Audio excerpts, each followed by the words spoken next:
Thumbnail দেখেই বুঝতে পেরে গেছো তোমরা যে আমরা কোথায় যেতে চলেছি। এই গরমের ছুটিতে আমরা এখন বেরিয়ে পড়েছি অরুণাচলের পথে। সেই ট্রেনের টিকিট কাটা থেকে শুরু করে প্রায় 4 মাস অপেক্ষা করার পর আমরা এখন সবাই হাওড়া স্টেশনে এসে উপস্থিত।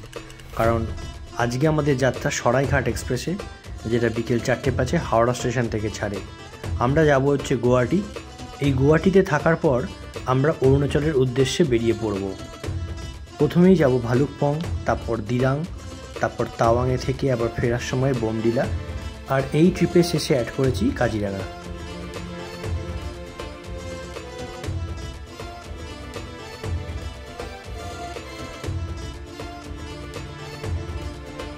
গুয়াহাটিতে রাত্রিবাস এই হোটেল ফরচুনের।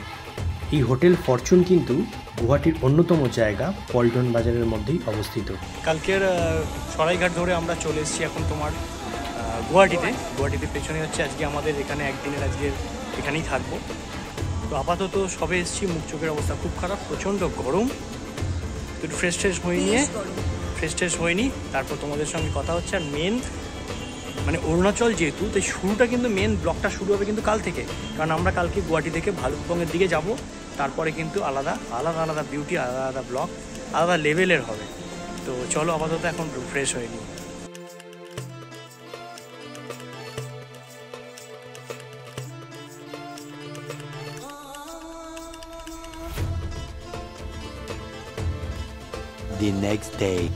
গুয়াহাটিতে একদিন থাকার পর আমরা তার পরের দিন ভোর বেরিয়ে পড়লাম ভালুকপংয়ের উদ্দেশ্যে। গুয়াহাটি থেকে ভালুকপংয়ের দূরত্ব প্রায় 250 কিলোমিটার এবং আমাদের যেতে সময় লেগেছিল প্রায় 7 ঘন্টার মতো। কিন্তু পথে হলো বিপত্তি, আমাদের গাড়ি আটকে গেল। তার কারণ সামনে একবার তাকিয়ে দেখুন।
তো ভালুকপং যাওয়ার আগে আমরা চলে এসেছি একটা ধাবায়, সেখানে এখন লাঞ্চ করে নেব। আর এখান থেকে ব্রহ্মপুত্র নদী খুব কাছেই, তারপরেই আমরা ক্রস করে চলে যাব ভালুকপং আর ঢুকে পড়বো অরুণাচলে। এখন লাঞ্চের টাইম, লাঞ্চটা করে নিই।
জার্নিগুলো করেছে, মুখগুলো দেখিয়ে দিই, তো বুঝতে পারবে না যারা জার্নি করে এসছে।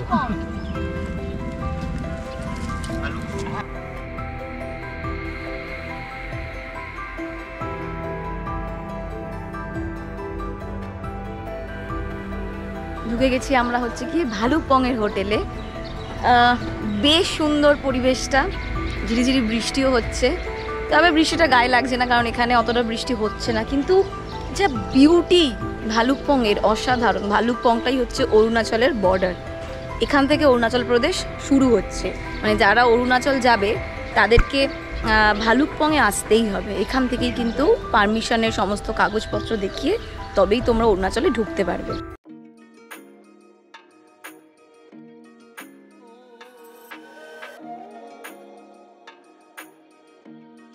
The next day.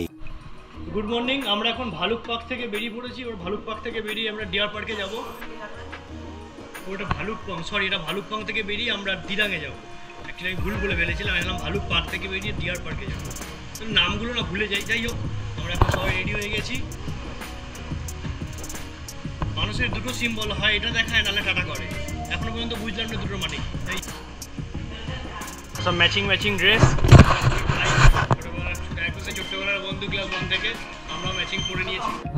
তো ভালুকপংয়ে এখন ভালো বৃষ্টি পড়ছে। তার কারণ হচ্ছে কলকাতায় যে রুমেলা, তার এফেক্ট এখান থেকেই হচ্ছে। এখান থেকে যাওয়ার সময় অরুণাচল প্রদেশ হয়ে যাচ্ছে, আর আমরা এখান থেকে বেরিয়ে পড়েছি। এখন যাবো হচ্ছে দিরাং।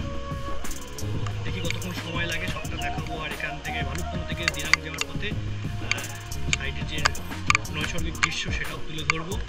তো আপাতত বৃষ্টি হচ্ছে, তোমরা বুঝতে পারছো, আমার গায়ে দেখলে বুঝতে পারবো পুরো ভিজে যাচ্ছি। তো আপাতত এখানেই শেষ করছি। আমি গাড়িতে উঠে ভিডিওটা শুরু করছি আবার নতুন করে। আপাতত ভালুকপং থেকে টাটা করে দিয়ে আমরা দিরাঙের পথে।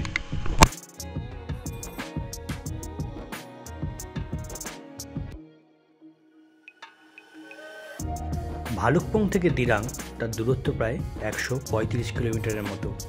আমাদের সময় লেগেছিল প্রায় 5 থেকে 6 ঘন্টা। আর এই বৃষ্টি হওয়ার কারণেই আমাদের যে সমস্ত সাইট সিনগুলো ছিল তার কিছু কিছু অফ করতে বাধ্য হয়েছিলাম। তার কারণ যেরকম বৃষ্টি সেরকম হাওয়া।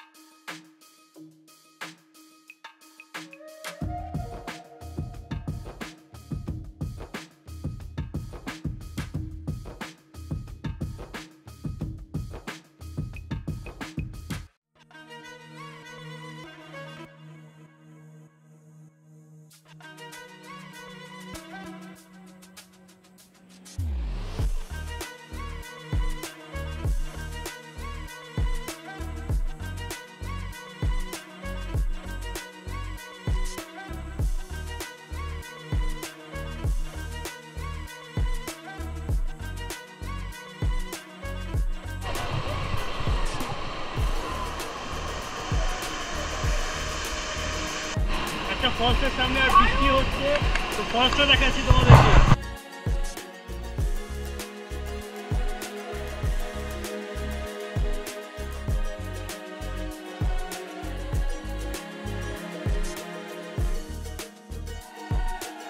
তো সবাই চলে এসছে এখন, আর এই ফলসের সামনে পেছনেই ফলস।